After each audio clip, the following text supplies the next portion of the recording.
സത്യപ്രതിജ്ഞ ചെയ്യാനായി ജയിലിൽ നിന്ന് പുറത്തിറങ്ങാൻ ഇളവ് ആവശ്യപ്പെട്ടുള്ള കാപ്പ കേസ് പ്രതിയും തിരുവനന്തപുരം കോർപ്പറേഷനിലെ ബിജെപി കൗൺസിലർ ആർ സുഗതന്റെ ഹർജിയിൽ ഹൈക്കോടതി വിധി ഉച്ചയ്ക്ക് ശേഷം. സത്യപ്രതിജ്ഞ ജയിലിൽ നടത്താമെന്ന് സംസ്ഥാന സർക്കാർ കോടതിയെ അറിയിച്ചു. വിവരങ്ങളുമായി ആന്റണി ജിസ്റ്റോർ ചേരുന്നുണ്ട്. ആന്റണി, എന്തായാലും ആർ സുഗതന്റെ ഹർജിയിൽ ഹൈക്കോടതി വിധി ഉച്ചയ്ക്ക് ശേഷമാണ് ഉണ്ടാകുക. സത്യപ്രതിജ്ഞ ജയിലിൽ നടത്താമെന്നാണ് ഇപ്പോൾ സംസ്ഥാന സർക്കാർ അറിയിച്ചിരിക്കുന്നത്. വിശദാംശങ്ങൾ എങ്ങനെയാണ്?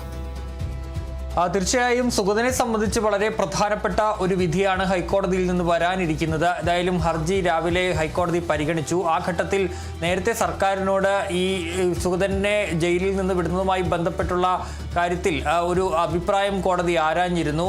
ഈ ഏതെങ്കിലും തരത്തിൽ കോടതിക്ക് ഈ ജയിലിനുള്ളിൽ തന്നെ വെച്ച് ഈ സത്യപ്രതിജ്ഞ നടത്താൻ വേണ്ടി കഴിയുമോ എന്നും കോടതി കഴിഞ്ഞ തവണ കേസ് പരിഗണിച്ച ഘട്ടത്തിൽ ചോദിച്ചിരുന്നു. ഏതായാലും അതിന് സംസ്ഥാന സർക്കാർ ഇന്ന് മറുപടി നൽകിയിട്ടുണ്ട്. ജയിലിൽ വെച്ച് വിയൂർ സെൻട്രൽ ജയിലിലാണ് സുഗതൻ ഉള്ളത്. ആ സെൻട്രൽ ജയിലിൽ വെച്ച് ഈ സത്യപ്രതിജ്ഞ ചെയ്യാനുള്ള അവസരം ഒരുക്കാമെന്നുള്ള കാര്യമാണ് കോടതിയെ സർക്കാർ അറിയിച്ചിരിക്കുന്നത്. ഏതായാലും അസാധാരണമായ സാഹചര്യമാണ് നിലവിലുള്ളത് എന്നാണ് കോടതി വ്യക്തമാക്കിയത്. ഏതായാലും ഈ ജനവിധിയെ ഈ സുഗതനെ തെരഞ്ഞെടുത്ത ജനവിധിയെ മാനിക്കേണ്ടതുണ്ട് എന്നുകൂടി കോടതി വ്യക്തമാക്കുകയും ചെയ്തിട്ടുണ്ട്. അതേസമയം സുഗതന് ഈ കാപ്പയിൽ ഇളവ് അനുവദിക്കുന്നതിനെ സംസ്ഥാന സർക്കാർ ശക്തമായി എതിർക്കുകയും ചെയ്തിട്ടുണ്ട്. കാരണം ഇത്തരത്തിൽ ഈ കാപ്പ കേസിൽ പ്രതിയായ ഒരാൾക്ക് വ്യക്തിപരമായ അല്ലെങ്കിൽ അത്തരത്തിലുള്ള പ്രത്യേക അവകാശങ്ങളൊന്നുമില്ല, ആ നിയമപ്രകാരം അത്തരം അവകാശങ്ങൾ ലഭിക്കില്ല എന്നുള്ള കാര്യമടക്കം സംസ്ഥാന സർക്കാരും ചൂണ്ടിക്കാണിച്ചിട്ടുണ്ട്. ഏതായാലും ഇത് സർക്കാരിന് അതിന് അധികാരം നൽകണം എന്നുള്ള കാര്യവും കൂടി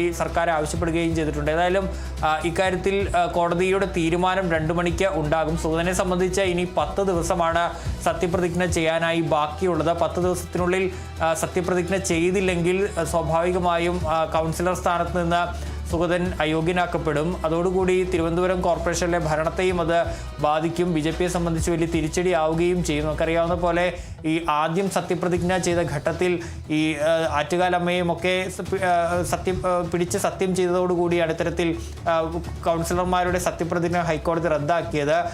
അതിന് ഈ മാസം 23 വരെ വീണ്ടും സത്യപ്രതിജ്ഞ ചെയ്യാൻ ഹൈക്കോടതി സമയവും നൽകിയിരുന്നു. ബാക്കി എല്ലാ BJP കൗൺസിലർമാരും സത്യപ്രതിജ്ഞ ചെയ്തിട്ടുണ്ട്. പക്ഷേ സുഗതന് ആ സമയത്ത് ജയിലിലേക്ക് ആയ സാഹചര്യത്തിൽ ചെയ്യാൻ വേണ്ടി കഴിഞ്ഞിരുന്നില്ല. കഴിഞ്ഞ ആഴ്ച നെടുമങ്ങാട് കോടതി നിലവിൽ വധശ്രമ കേസിൽ സുഗതന് ഇളവ് അനുവദിച്ചിട്ടുണ്ട്. പക്ഷേ കാപ്പ കേസിലെ ഇളവ് അപേക്ഷ നേരത്തെ കാപ്പ ബോർഡ് തള്ളിയതോടുകൂടി സുഗതന് പുറത്തിറങ്ങാൻ കഴിയാത്ത സാഹചര്യമാണ്. ഈ സാഹചര്യത്തിലാണ് സുഗതൻ ഹൈക്കോടതിയെ വീണ്ടും ഈ ഇളവ് ഇളവ് തേടി സമീപിച്ചത്. ഏതായാലും ഹൈക്കോടതി ഉത്തരവ് 2 മണിയോടുകൂടി ഉണ്ടാകും. ആ ഘട്ടത്തിൽ സുഗതനെ സംബന്ധിച്ച് പുറത്തിറങ്ങാൻ കഴിയുമോ എന്നുള്ളതാണ് അറിയേണ്ടത്. ഒരുപക്ഷെ ജയിലിനുള്ളിൽ തന്നെ സത്യപ്രതിജ്ഞ ചെയ്യാനുള്ള അവസരം ഒരുക്കാനുള്ള സാധ്യതയും തള്ളിക്കളയാനാവില്ല. ശരി, വ്യക്തമാണ്. തിരുവനന്തപുരം കോർപ്പറേഷനിലെ BJP കൗൺസിലർ ആർ സുഗതന്റെ ഹർജിയിൽ ഹൈക്കോടതി വിധി ഉച്ചയ്ക്ക് ശേഷമാണ് ഉണ്ടാകുക. സത്യപ്രതിജ്ഞ ജയിലിൽ നടത്താമെന്നാണ് ഇപ്പോൾ സംസ്ഥാന സർക്കാർ കോടതിയെ അറിയിച്ചിട്ടുള്ളത്. കൂടുതൽ വിവരങ്ങൾ നൽകിയത് ആന്റണി ജിസ്റ്റോർജ.